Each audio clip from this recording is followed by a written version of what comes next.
பிரியமானவர்களே, ஆண்டவராக இயேசு கிறிஸ்துவின் நாமத்தினாலே உங்கள் யாவரையும் நான் அன்போடு கூட வாழ்த்துகிறேன். எல்லாருமே சந்தோஷமா இருப்பீங்கன்னு நான் கர்த்தருக்குள்ள நம்புகிறேன். எப்பொழுதுமே தேவ சமூகத்திலே சந்தோஷமா இருங்க. இல்ல சில போராட்டங்களை நினைத்து உங்களுக்கு ஒரு கவலையும், ஒரு போராட்டமும் இருக்குமானால், இந்த சூழ்நிலை என்றைக்கு என் வாழ்க்கையில மாறும் அப்படிங்கிற ஒரு ஏக்கத்தோட காத்திருப்பீங்க அப்படின்னா, உங்களுக்கு இந்த நாளிலே தேவனாகிய கர்த்தர் கொடுக்கிற ஒரு வார்த்தை என்னவென்றால், செப்பனியா தீர்க்கதரிசியின் புஸ்தகம் 3ஆம் அதிகாரத்தினுடைய 20ஆம் வசனம். அக்காலத்தில் உங்களை கூட்டிக் கொண்டு வருவேன், அக்காலத்திலே உங்களை சேர்த்துக் கொள்ளுவேன். உங்கள் கண்காண நான் உங்கள் சிறையிருப்பை திருப்பும்போது, பூமியிலுள்ள சகல ஜனங்களுக்குள்ளும் நான் உங்களை கீர்த்தியும் புகழ்ச்சியுமாக வைப்பேன் என்று கர்த்தர் சொல்லுகிறார். இந்த வார்த்தையை கேட்டுக்கொண்டிருக்கிற எனக்கு அன்பான தேவனுடைய பிள்ளைகளே, தேவன் நமக்கு கொடுக்கிற ஒரு வார்த்தை என்னவென்றால், நான் உங்களை சேர்த்துக் கொள்ளுவேன். உங்களை சிறுமைப்படுத்தின உங்கள் போராட்டத்தின் மத்தியிலே நீங்க என்ன காரியத்துல நீங்க போனீங்களோ, நீங்க என்ன சூழ்நிலைகளின் வழியாக, என்ன சிறையிருப்பின் வழியாக, என்ன சிறுமையின் பாதையின் வழியாக நீங்க கடந்து போய் கொண்டிருக்கிறீங்களோ, அந்த சூழ்நிலையை நான் மாற்றுவேன் என்று ஆண்டவர் வாக்கு கொடுக்கிறார். எத்தனை எதிர்பார்த்துட்டு இருக்கிறீங்க? என் சிறையிருப்பு என்னைக்கு மாறும்? வியாதிங்கிற சிறையிருப்பு, வேதனைங்கிற சிறையிருப்பு, சமாதானமின்மை அப்படிங்கிற ஒரு சிறையிருப்பு, போராட்டத்தின் மேலே போராட்டம், வேலை ஸ்தலங்களில் போராட்டங்கள், இதெல்லாம் என்றைக்கு ஆண்டவர் மாற்றி எனக்கு தேவன் ஒரு விடுதலையை கொடுக்க போகிறார் அப்படின்னு சொல்லி ஆவலோடு காத்திருக்கிற உங்களுக்கும் எனக்கும் தான் இன்றைக்கு பரலோகத்தின் தேவன் ஒரு ஆலோசனையை கொடுக்கிறார். ஒரு வாக்குத்தத்தத்தை கொடுத்து நம்மை பலப்படுத்த விரும்புகிறார்.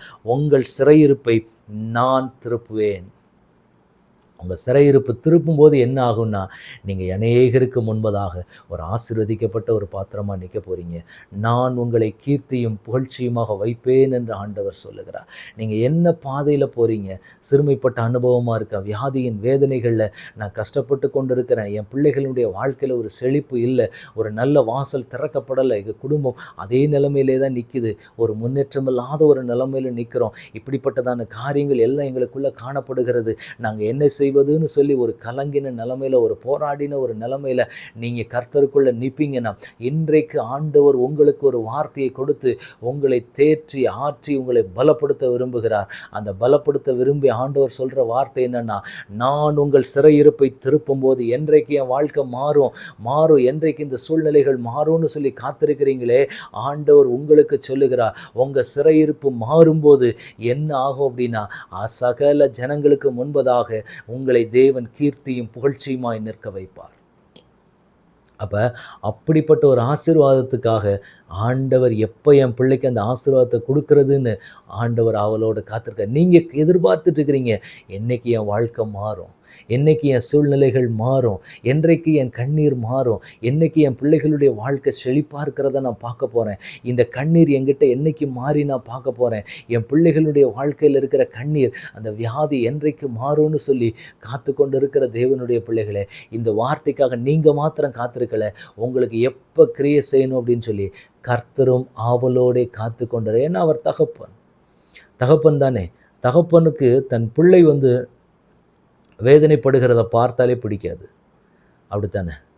அப்போ அப்படிப்பட்ட ஒரு தகப்பன் உங்களுக்கு எப்போ விடுதலை கொடுத்து எப்போ உங்களை ஆசீர்வதிக்கணுங்கிறது கர்த்தருக்கு சரியாக தெரியும். அப்போ அந்த தகப்பனும் அந்த ஏற்ற வேலைக்காக என்ன செய்கிறாரு அப்படின்னா காத்திருக்கிறார். என் பிள்ளைக்கு இந்த சந்தோஷத்தை நான் எப்போ கொடுக்க போகிறேன், அந்த கொடுக்கறதற்கான நேரம், அந்த கொடுக்கறதற்கான வேலை, எந்த நேரத்தில் இந்த பிள்ளைகளுக்கு இந்த ஆசீர்வாதத்தையும் நன்மையும் கொடுத்தா அந்த பிள்ளைகளுக்கு அது சந்தோஷமாக இருக்கும், அந்த பிள்ளைகளுக்கு அது சரியாக இருக்கும் அப்படிங்கிறது கர்த்தருக்கு நல்லா தெரியும். அப்போ அந்த ஆண்டவர் என்ன பண்ணுவார் அப்படின்னா, என் பிள்ளைகளுக்கு இந்த ஆசீர்வாதத்தை, இந்த நன்மையை நான் கொடுத்து இந்த பிள்ளைகளை நான் பலப்படுத்த போகிறேன், இந்த பிள்ளைகளை நான் கனப்படுத்த போகிறேன் அப்படின்னு சொல்லி ஆண்டவர் உங்களுக்கு அந்த கிருபையை கொடுத்து உங்களை தேவன் நடத்த போகிறார். அப்போ இன்றைக்கு தேவன் உங்களுக்கு கொடுக்குற ஒரு வார்த்தை என்னன்னா, உங்கள் சிறையிருப்பை திருப்பும் போது நீங்கள் கீர்த்தியும் புகழ்ச்சியுமா வாழுவீங்க. யாருக்கு முன்னாடியெல்லாம் நாங்கள் வெட்கப்பட்டு போய் நின்றுட்டோம் ஆண்டவரே, இந்த நாள்ல இருந்து என் வாழ்க்கை மாறப்போகுதுன்னு சொல்லி ஆவலோடு காத்திருக்கிறீங்கள, இவங்களுக்கு முன்னாடியெல்லாம் நான் தலை குனிஞ்சு நிற்கக்கூடிய ஒரு நிலைமை ஆகிருச்சு, இவங்களுக்கு முன்னாடியெல்லாம் நான் வாதிக்கப்படக்கூடிய ஒரு சூழ்நிலை ஆகிருச்சு, இவங்களுக்கு முன்னாடியெல்லாம் நான் போராடுகிற சூழ்நிலை ஆகிருச்சுன்னு சொல்லி ஒருவேளை கலங்கின நிலைமையில் நீங்கள் நிற்பீங்கன்னா, உங்களுக்கு தேவன் சொல்லுகிற ஒரு வார்த்தை, உங்களுக்கு தேவன் சொல்லுகிற ஒரு ஆலோசனை, உங்களுக்கு உங்களுக்கு தேவன் சொல்லுகிற ஒரு அழகான ஒரு வார்த்தை என்னன்னா, உங்கள் சிறையிருப்பு மாறும்போது நீங்கள் அநேக ஜனங்களுக்கு முன்பதாக ஒரு ஆசீர்வதிக்கப்பட்ட பாத்திரமாக, ஒரு நன்மையான பாத்திரமாக, தேவனுடைய கிருபையும் ஐஸ்வர்யத்தையும் சுமக்கிற ஒரு பாத்திரமாக நீங்கள் எல்லாரும் கர்த்தருக்கு முன்பாக நிற்க போகிறீங்க. நீங்கள் கர்த்தருக்கு முன்பாக சந்தோஷத்தோடு மனமகிழ்ச்சியோடு நிற்க போகிறத தேவனுடைய கண்கள் நோக்கி பார்த்து கொண்டே இருக்கிறது. அப்போ இன்றைக்கு பரலோகம் உங்களுக்கு என்ன காரியத்தை சொல்லுது அப்படின்னா, உங்கள் சிறையிருப்பு மாறும்போது உங்களுக்கு புகழ்ச்சியும் கீர்த்தியும் உண்டாகும். நீங்கள் மாத்திரம் அல்ல, உங்கள் தேவனும் உங்களுக்கு ஏற்ற வேளையில் அதை கொடுக்கறதுக்காக அவர் ஆயத்தத்தோடு காத்திருக்கிறார். நீங்கள் எதிர்பார்த்திருக்கிறத விட என் பிள்ளைக்கு இந்த நன்மையை கொடுத்து என் பிள்ளையோட தலையை நிமிர பண்ணணுங்கிறதுல தேவனும் ரொம்ப ஆவலோடு காத்து கொண்டு இருக்கிறார். எனவே ஆண்டவருடைய சமூகத்தில் நிற்கிற நீங்கள் பாக்கியவான்கள், பாக்கியவதிகள். ஆண்டவர் இன்றைக்குங்கிற உங்கள் வார்த்தையை சொல்லி உங்களை பலப்படுத்த விரும்புகிறார். நம்ம ஜெபிக்கலாமா? தகப்பனே, உம்முடைய கரத்தில் எங்களை முழுவதுமாக ஒப்புக் கொடுக்கிறோம். எங்கள் தேவனாகிய கர்த்தர் இம்மட்டும் கொடுத்த கிருபை, இரக்கம், தயவுக்காக உமக்கு ஸ்தோத்திரம். ஆண்டவரே, உம்முடைய வார்த்தைகளை கொடுத்து உம்முடைய பிள்ளைகளை அதிகமாய் பலப்படுத்துங்க. உங்கள் கிருபை, உங்கள் பிரசன்னம், உங்கள் அபிஷேகம், உங்கள் வல்லமை, உங்கள் தயவு முழுவதுமாக ஒவ்வொரு பிள்ளைகளுடைய வாழ்க்கையில் நிறைவாய் காண்பிக்கப்படட்டும் ஐயா. எல்லா தடைகளையும் உடச்சி போடுங்க. எல்லா சூழ்நிலைகளையும் என் தேவன் மாற்றி போடுங்க. உங்கள் அபிஷேகம் நிறைந்த கரத்துக்குள்ளாக எங்களை முழுவதுமாக ஒப்புக் கொடுக்குறோம், தாழ்த்துகிறோம், அர்ப்பணிக்கிறோம். ஆண்டவரே, நாங்கள் எந்தெந்த இடத்துலலாம் சிறுமைப்பட்டு இருந்தோமோ, சிறைப்பட்டு இருந்தோமோ, அந்த சிறைகள்லாம் கர்த்தர் ஒட்டச்சி எங்களை மகிமைப்படுத்த போகிறீங்க.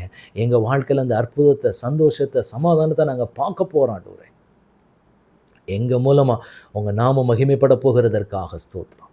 கரத்தில் ஒப்பு கொடுக்குறோம். ஆளுகை செய்ய வழி நடத்துங்க. இயேசு கிறிஸ்துவின் நாமத்தில் ஜெபம் கேளும் எங்கள் நல்ல பிதாவே. ஆமேன், ஆமேன், ஆமேன். God bless you.